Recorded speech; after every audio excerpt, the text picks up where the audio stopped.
इस समय यूरोप और भारत के रिश्ते कहीं ज्यादा मजबूत है, जबकि वहीं भारत और अमेरिका के रिश्तों में खिंचाव पैदा हुआ और यह बात भारत के पुराने मित्र यानी रूस को भी मालूम है। तो ऐसे में रूस को चिंता है कि यूरोप और भारत के करीब आने से रूस के लिए कंपटीशन बढ़ेगा, या फिर यूं कहें कि रूस के लिए कंपटीशन बढ़ चुका है, क्योंकि जब पीएम मोदी पिछले दिनों इटली की यात्रा पे थे तब भारत और इटली के बीच में डिफेंस इंडस्ट्रियल रोड मैप पर बहुत बड़ी सहमति बनी। यानी अब यहाँ पे भारत और इटली की सहमति रूस के लिए एक बड़ा चैलेंज होगा, क्योंकि भारत और इटली अब रक्षा उत्पादन में, वेपन टेक्नोलॉजी में और हथियारों के सप्लाई चेन में सहयोग करेंगे। तो ऐसे में रूस भी इन सभी बातों को अच्छे से नोटिस कर रहा है। जैसे कि रूस को भी यह मालूम है कि पहले भारत का फ्रांस के साथ में रक्षा संबंध मजबूत था, लेकिन अब यूरोप के बाकी देश जैसे कि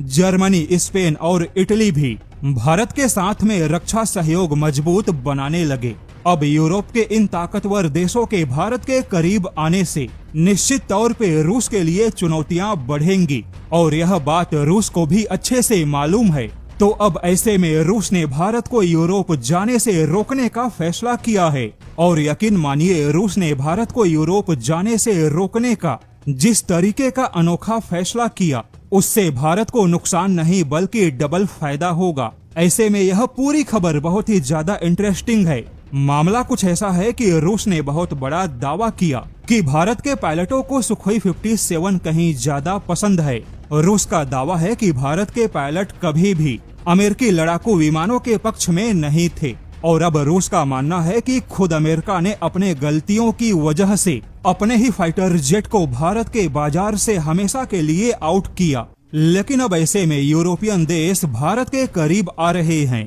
किंतु रूस यूरोपियन देशों को भारत में कोई बहुत बड़ा फायदा उठाने नहीं देगा। दरअसल बात कुछ ऐसी है कि रूस ने कहा है कि वह भारत को रक्षा क्षेत्र में ऐसे बेहतरीन और बेजोड़ विकल्प देगा कि भारत को खुद किसी देश के पास में जाने की आवश्यकता महसूस नहीं होगी। रूस के मुताबिक भारत उसका इंडिस्पेंसेबल पार्टनर होगा, यानी भारत यहाँ पर अपरिहार्य भागीदार बनेगा। रूस ने दावा किया कि भारत अगर पश्चिमी देशों की ओर जाता है तो भारत की आत्मनिर्भर बनने की कोशिश बेकार हो सकती है, क्योंकि रूस ने चौंकाने वाला खुलासा करते हुए बताया कि अगर पश्चिमी देशों की सरकारें भारत को तकनीक देने के मामले में तैयार भी होती हैं, तो पश्चिमी देशों की जो बड़ी ताकतवर डिफेंस कंपनियां हैं वह सरकार पे दबाव बनाती हैं और ऐसे डिफेंस कंपनियों के दबाव बनाने की वजह से बातचीत और समझौते समय पर सही से नहीं हो पाते और कहीं ना कहीं भारत और फ्रांस के बीच में